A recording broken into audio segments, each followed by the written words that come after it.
Welcome to Connected by Health. I'm Dr. Krishna. This is where medicine meets leadership, innovation, and humanity with one goal: to add value and help change healthcare for the better. If you believe health is about more than a diagnosis, you're in the right place.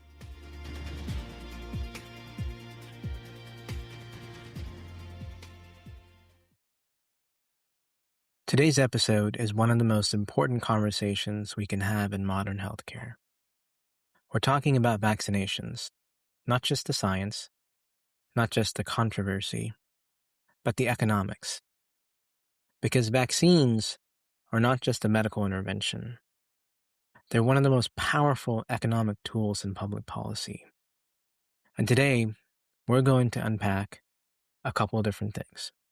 First off, the clinical impact of vaccines, the historical transformation they've driven, and of course, we'll also talk about the cost of declining vaccination rates. We'll also talk about the return on investment with vaccinations. We'll also talk about the economic ripple effects across hospitals, across schools, and even businesses. And we'll also talk about what policymakers must understand before it's too late. This is a very deep dive about the economic ramifications of vaccination. So let's begin. Let's look at the historical power of vaccines. Edward Jenner, in 1796, performed what may be the most economically transformative medical experiment in human history. He inoculated a young boy with cowpox and demonstrated protection against smallpox. Now, smallpox at that time killed approximately 30% of those who were infected. And it just didn't kill them. It disfigured survivors. It devastated economies. It crippled societies. Now, fast forward from 1796 to 1980, the World Health Organization declared that smallpox had been eradicated. Because this eradication of smallpox, that was not just a public health victory. In reality, it was an economic one. The United States of America alone saves over $1 billion per year by not having to vaccinate against smallpox anymore. Think about that. $1 billion because we have successfully eliminated smallpox. Globally now, the eradication has saved billions annually, whether that is in healthcare costs, in productivity losses, and in outbreak control efforts.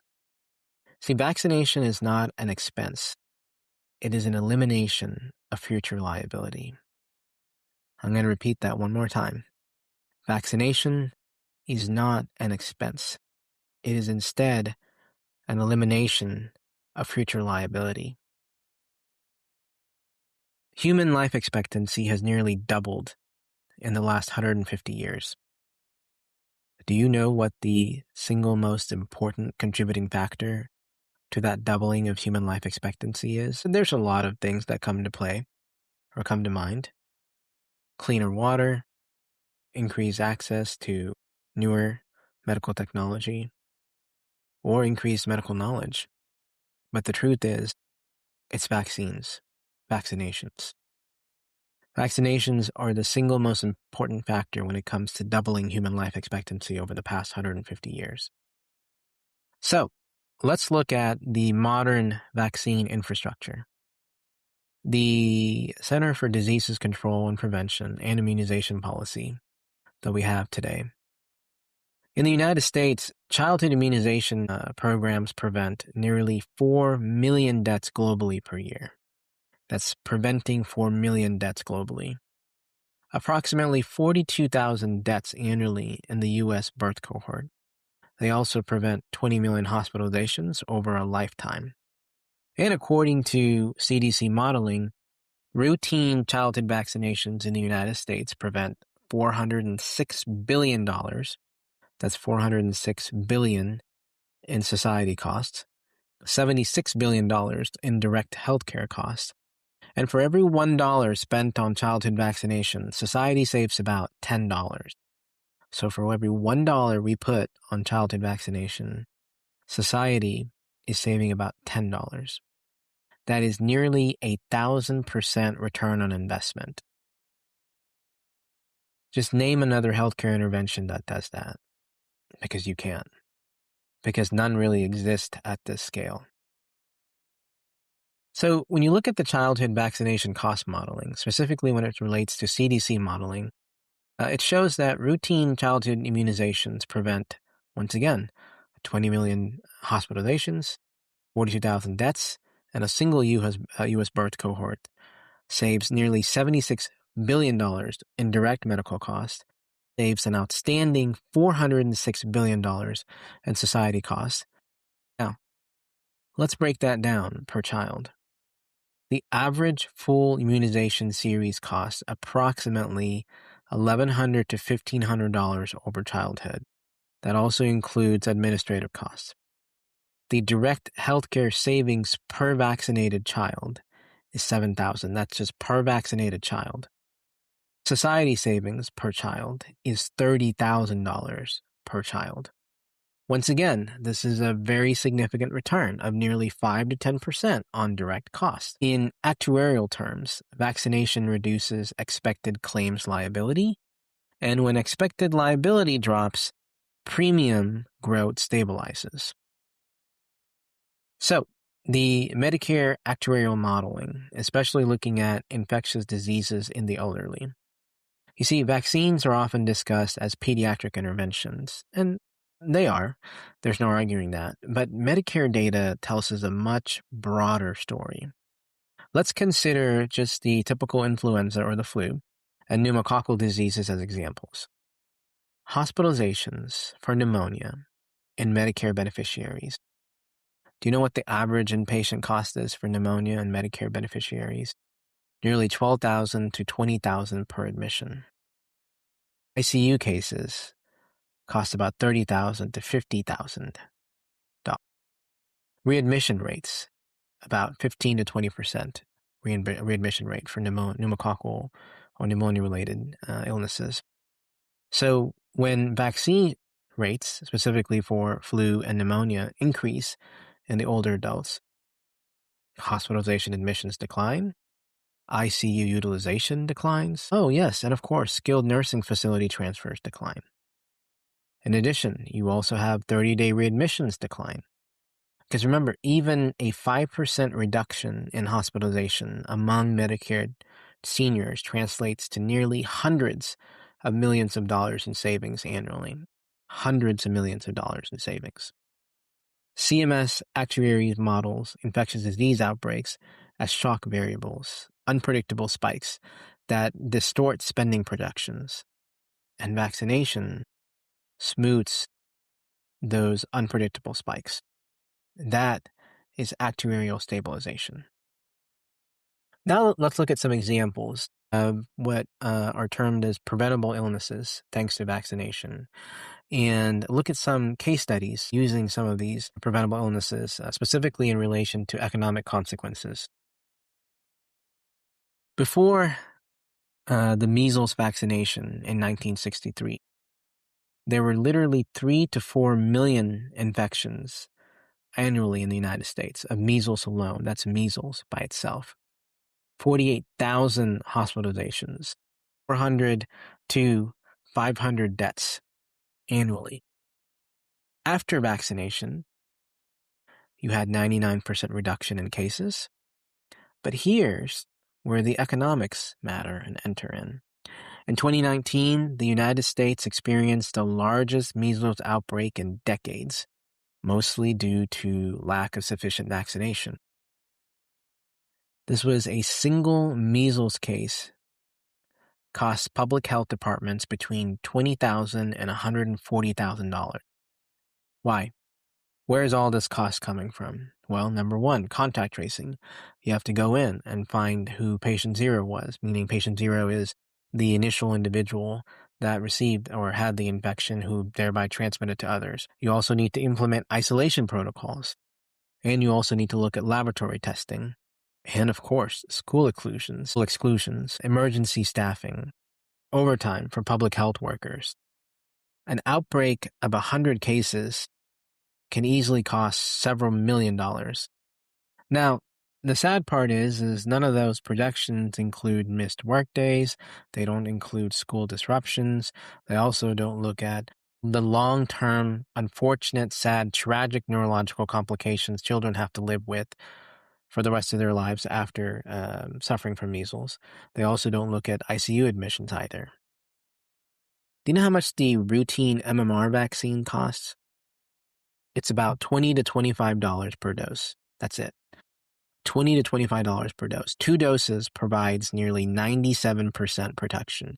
So 2 doses of the MMR vaccine provides 97% of protection, and each dose costs about $20 to $25. Let's let that sink in.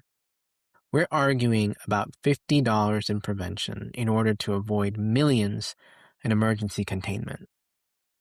This is not fiscal conservatism. That's not. This is fiscal self-sabotage. That's really what it comes down to. Another illness that we really need to look into is polio and the long tail economic catastrophe that polio had been in the past. Because remember, before the polio vaccine, you nearly had 35,000 paralytic cases annually in the United States. Thousands were prominently disabled, including a so-called U.S. Senator from Kentucky, Senator Mitch McConnell. Widespread use of iron lungs. But this is the sad part. We don't really talk about this enough, and that is that polio was not just an acute disease. It wasn't just a simple infection like the flu or the cold. It was a lifelong disability generator. Let's model the economics of that, the fact that polio was a lifelong disability generator. A child that was paralyzed by polio in 1955, you're looking at lifetime medical costs. You're looking at costs associated with lifetime assistive devices to help them walk. You're looking at home modifications, changing around their environmental surroundings to better accommodate their disability. You're also looking at caregiver time.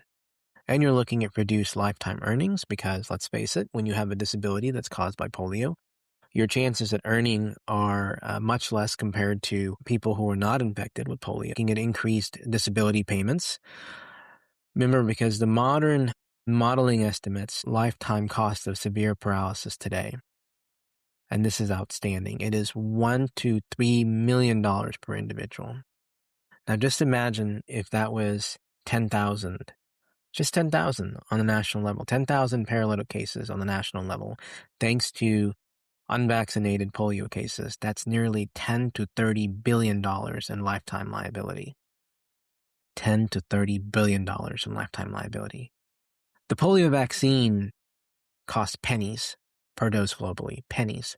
In the United States, the full series cost is totally under $100. This is once again a textbook example of avoiding massive actuarial long-tail risk. The recent detection of vaccine-derived polio in the under-vaccinated U.S. communities should raise alarm, specifically to policymakers, not because of immediate case counts, but because paralysis from polio is permanent. And that financial burden of paralysis compounds over decades. Another example to look into is hepatitis B, the chronic disease economics. I know there was a lot of controversy recently about the new recommendations from the immunization committee in Washington, D.C. when it comes to hepatitis B.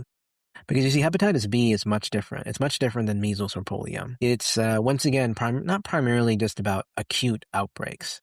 It is about chronicity. It is a chronic disease. Without vaccination, up to 90% of infected infants develop chronic infection. That's 90% of infected infants develop chronic infection of hepatitis B without vaccination. And remember, hepatitis B, again, is not just an acute episode, because hepatitis B can lead to cirrhosis, liver failure, hepatocellular carcinoma, which is basically liver cancer. Lifetime management of unvaccinated hepatitis B costs per chronic hepatitis B patient is $100,000 to $500,000. Lifetime management alone. And that is also known to worsen depending on complications. A liver transplant, it costs $800,000 alone in the first year costs. $800,000. not to mention lifelong immunosuppression and the other costs that are associated with lifelong immunosuppression. Who knows? Now, consider Medicaid. Many chronic hepatitis B patients are diagnosed sadly later in life. Medicaid and Medicare often absorb these costs. The birth dose of hepatitis B vaccine costs $20. That's it. The birth dose costs $20. This is one of the most economically powerful neonatal interventions in medicine, the hepatitis B vaccine. Preventing a single chronic infection, such as hepatitis B, prevents decades of specialist visits, which we know are not cheap, of imaging, which we know is not going to get cheaper, antiviral drugs, for which are through the roof, thousands of dollars, also chronic treatment for cancer, and transplant evaluation, which also is not cheap. So from an actuarial perspective, hepatitis B vaccination reduces catastrophic future liabilities. Moving on to perhaps one of the most single defining periods in many of our lives, COVID-19 and the pandemic. Now, the pandemic obviously has had devastating impacts, but it also is a case study. It is, in fact, one of the largest economic case study when it comes to vaccine impact. So, according to the World Health Organization, specifically regarding COVID-19, the global economic contraction in 2020 was approximately 3 to 4% of global GDP. In the United States, the economy actually shrank by $2.3 trillion. $2.3 trillion. But you know what changed the trajectory? The COVID-19 vaccine. Research suggests that the COVID-19 vaccine prevented millions of hospitalizations, and it prevented nearly 1 million deaths in the United States. Trillions that were lost in productivity. Every avoided ICU stay, which can cost up to $50,000 and $100,000, represents not just healthcare savings, but preserved workforce capacity. When vaccination rates for COVID-19 increase, hospital strain decreases, elective surgeries resume, workforce absenteeism declines, consumer confidence rebounds. Vaccination stabilizes economies. It is not simply just a healthcare policy, it is a macroeconomic policy. So, thanks to the rise of health misinformation, let's look at the hidden costs of declining vaccination rates. Declining vaccination rates affect hospitals, first and foremost. Outbreak surges overwhelm pediatric units. Employers are now having to deal with increased sick leave. And of course, those insurance companies, their insurance premiums rise. Schools, closures, remote transitions, learning loss.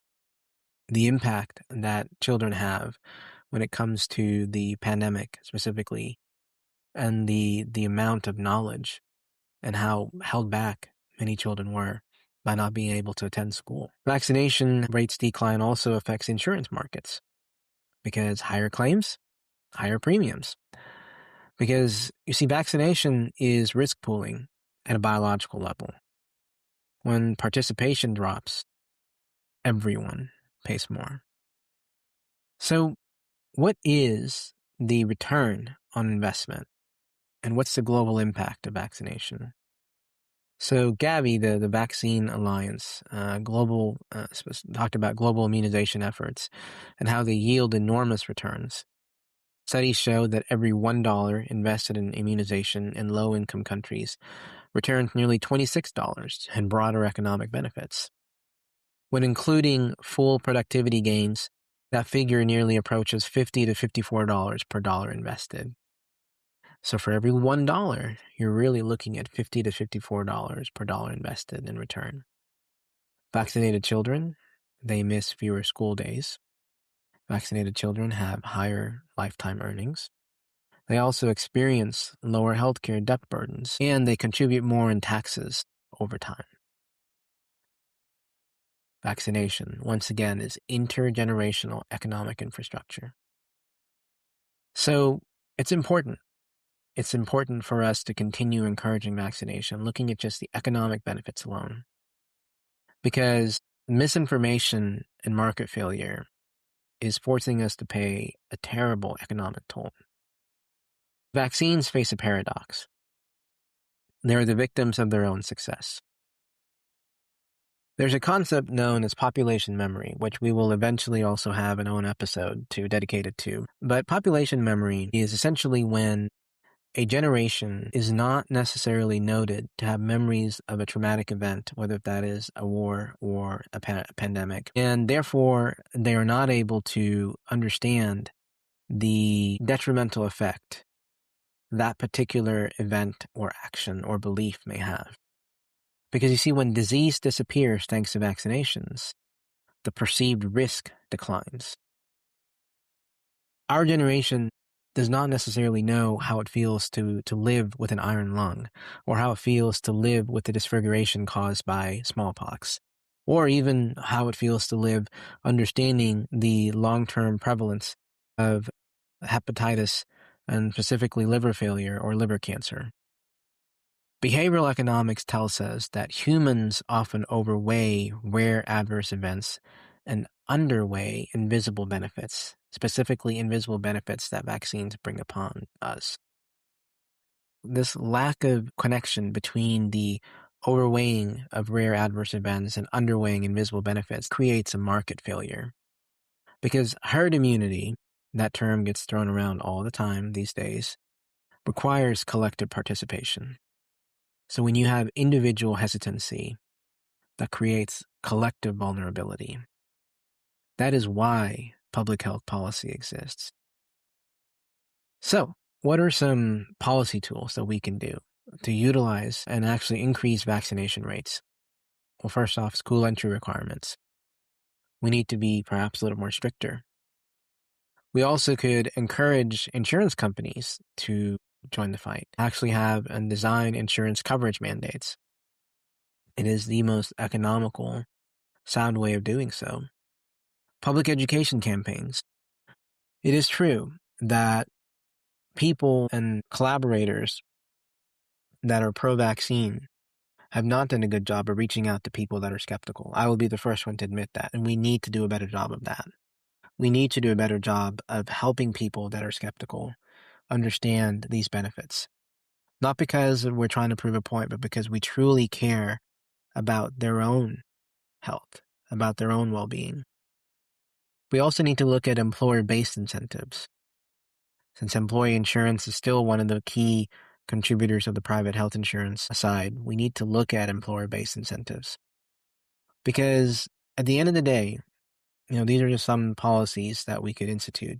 But vaccination is one of the few healthcare services that actually reduces not just total long-term spending, but is also responsible for the enhancement of the human race as a whole.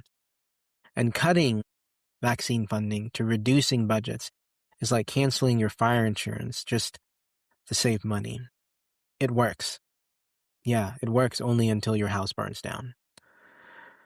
So, public health always balances individual liberty versus collective responsibility. We get that. This is the ethical framing of freedom versus responsibility. Vaccination is not simply just personal protection, though, because it protects infants that are too young to be vaccinated. Vaccination protects cancer patients undergoing chemotherapy. Vaccination protects transplant recipients. Vaccination protects elderly populations. And vaccination also protects the immunocompromised. Because remember, the immunocompromised rely on the immunity of others. Vaccination is a social infrastructure, just like the roads that we use to drive, just like clean water, just like electricity. We don't opt out of traffic laws because we believe in freedom. We participate because society requires coordination. And in conclusion, the economic bottom line. Vaccines prevent catastrophic health expenditures. They protect labor markets. They stabilize healthcare systems. They reduce long-term disability costs. They increase GDP growth. They improve educational attainment.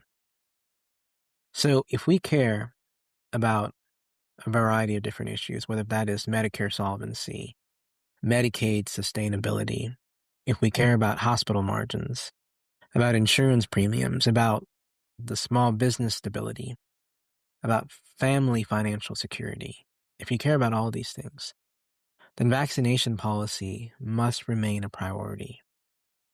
Not for politics, not for ideology, but for, most important of all, economic survival. Prevention is not just compassionate. Prevention is also financially rational. And remember, my friends, there is no credible economic model that shows high vaccination rates harm economies. None. In fact, I would challenge anyone to show me an economic model that actually shows that high vaccination rates harm economies, because they don't.